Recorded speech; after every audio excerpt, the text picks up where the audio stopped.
আসসালামু আলাইকুম রহমতুল্লাহ বরকাতু। আউযুবিল্লাহি মিনাশ শাইতানির রাজিম। রাব্বি জিদনি ইলমা ওয়া তাওফিক ইল্লা বিল্লাহ। আজকে আমি একটা বিষয় নিয়ে কথা বলবো ইনশাআল্লাহ ওয়া তাওফিক ইল্লা বিল্লাহ, যেটা আমার দেশের সকল মুসলমান ভাই বোনদের প্রাণের দাবি, আবেগের জায়গা, বিবেকের দাবি। এটা আবেগ না। যারা মুসলমান পরিবারে জন্মগ্রহণ করেছেন তাদের তাদের জন্য বিষয়টা হলো চামড়া শিল্প নিয়ে। আমার কথা নিয়ে কেউ আমরা খারাপ দিকে নেগেটিভ নিয়ে মাইন্ডে যাবেন না। আমাদের দেশের মানুষ যেহেতু বেশিরভাগ মানুষ আবেগী হুজুগি, এটা নিয়ে আমি ব্যাখ্যা দিয়েছি কয়েকদিন আগে। প্রয়োজন হলে আবার দিব ইনশাল্লাহ। আবেগী হুজুগি হুজুগি কেন বলতেছি, কাকে বলে আবেগী হুজুগি, ওটা নিয়ে ওইদিকে যাবো না। আজকে কথা বলো আমি চামড়া শিল্প নিয়ে। এটা আমার দেশের 20 কোটির আদম সন্তানের মধ্যে 90% ধরলে তাহলে কত কোটি হয় আদম সন্তান বাংলাদেশে যারা মুসলমান পরিবারে জন্মগ্রহণ, তাদের প্রাণের দাবি যে বিষয়ে কথা বলতেছি এই জন্যই। আমাকে কেউ চিনে না, জানে না, আমার কথা কেউ শুনবে না, জানবে না, এটা জানি আমি, কিন্তু আমার বিবেকে তো মানতেছে না এটা কথা বলতে। আবেগ না, এটা আমার বিবেকে মানতেছে না কথাটা আমি গত 10 বছর ধরে বলে আসতেছি এই কথাগুলো আবার।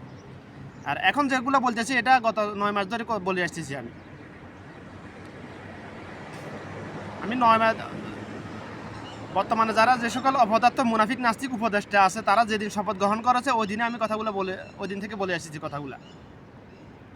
কারণ এরা শুধু এরাই না, গত 3 দশক ধরে যত সরকার আসে গেছে, এখন যারা যে সকল অপদার্থ বর্তমানে আছে সবগুলো ধর্মদ্রোহী মানে ইসলাম ধর্মদ্রোহী। ইহুদি খ্রিস্টান বা হিন্দু ধর্মদ্রোহী না, এরা ইসলাম ধর্মদ্রোহী। আসল ধর্মদ্রোহী কারা?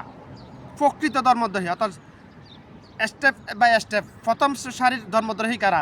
যাকে আল্লাহ ক্ষমতা দিয়েছে, পাওয়ার দিয়েছে আল্লাহর জমিনে দিন কায়েম করার জন্য, দিন প্রচার করার জন্য, দিন প্রতিষ্ঠিত করার জন্য, আল্লাহর জমিনে আল্লাহর বিধান, শরিয়া বিধান কায়েম করার জন্য। সে যদি এগুলা না করে, সে হলো প্রথম সারির ধর্মদ্রোহী। তারপর দ্বিতীয় সারির ধর্মদ্রোহী হলো কারা? যারা আল্লাহর জমিনে আল্লাহর কথা বলতে বাধা দেয়, অর্থাৎ ওয়াজ মাহফিলে বাধা দিতেছে যে সকল মুনাফিক নাস্তিকরা, তারা হচ্ছে দ্বিতীয় সারির ধর্মদ্রোহী। অর্থাৎ বিভিন্ন রাজনীতিবিদ নামে দুর্নীতিবাজরা, মুনাফিক নাস্তিক, যারা হারামখোর। তো চামড়া শিল্প নিয়ে কথা বলতে গেলে মূল কথা হলো, গত 16 বছর ধরে আমি অ্যাজ এ মুসলমান, অ্যাজ এ আদম সন্তান, আমি একজন মানুষ হিসেবে আমার কোনো কথা ভুল ত্রুটি থাকতে পারে, দয়া করে আমাকে মাফ করে দিবেন। যদি ভুল ত্রুটি হয়ে থাকে ওটা সংশোধন করে দিবেন আমাকে।